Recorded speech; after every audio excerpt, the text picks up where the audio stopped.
কারোর প্রতি আমাদের কোনো বৈরিতা থাকবে, কাউকে আমরা অপছন্দ করব, সেটাও কিন্তু আল্লাহর জন্যই হবে। এটা মূলত ভ্রাতৃত্ব, ইসলামের যে ভ্রাতৃত্ব, এই ভ্রাতৃত্ব বন্ধনের মূল সূত্রটা এটা, যে আমরা কিসের ভিত্তিতে ভ্রাতৃত্ব বন্ধনটা করব। কোরআন কারীমে আল্লাহ তাআলা সূরা হুজুরাতে বলেছেন, ইন্নামাল মুমিনুনা ইখওয়াহ, নিশ্চয়ই ঈমানদাররা সবাই ভাই ভাই হয়ে বসবাস করতে হবে এবং থাকতে হবে।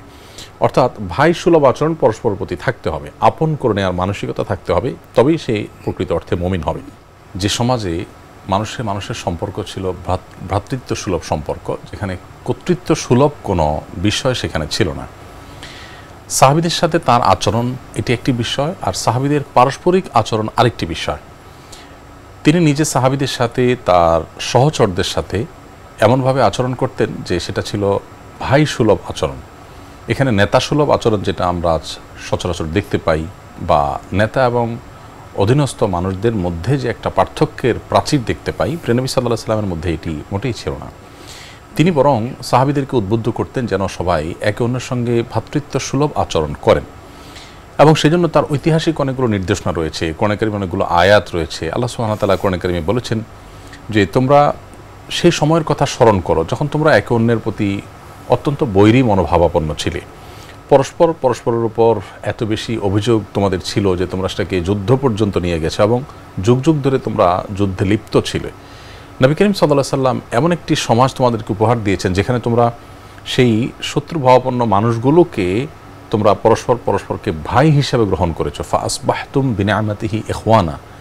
নবী সাল্লাল্লাহু আলাইহি সাল্লামের এই নতুন যে পথ চলা, তার যে অগ্রযাত্রা, সেখানে তোমরা এসে সবাই পরস্পরের ভাই হয়ে গেছো। আউস এবং খাজরাজ, বনু কুরাইজা এবং বনু নাজির, তারা পরস্পর একই দস্তরখানে একই প্লেটে বসে যখন খাবার গ্রহণ করছিলেন, তখন সে দৃশ্য ছিল অত্যন্ত চমৎকার এবং সুন্দর। সেটি ছিল নবী সাল্লাল্লাহু আলাইহি সাল্লাম সাহাবীদের মধ্যকার সকল প্রকার যে দূরত্ব সৃষ্টি হওয়ার উপায় আছে সবগুলোকে তুলে দেওয়ার একটা প্রকৃষ্ট উদাহরণ।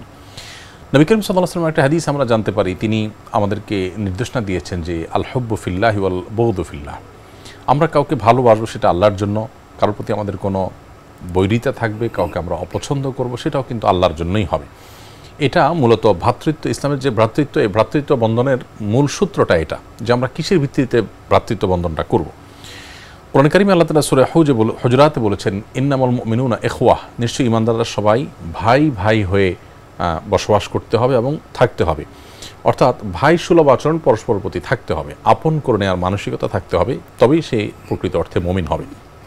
নবী করিম সাল্লাল্লাহু আলাইহি ওয়াসাল্লাম সাহাবীদের মধ্যে পরস্পরের মধ্যে সৌহার্দ্য এবং সম্প্রীতি যেন সৃষ্টি হয়, কোনো ভেদাভেদের প্রাচীর যেন না থাকে।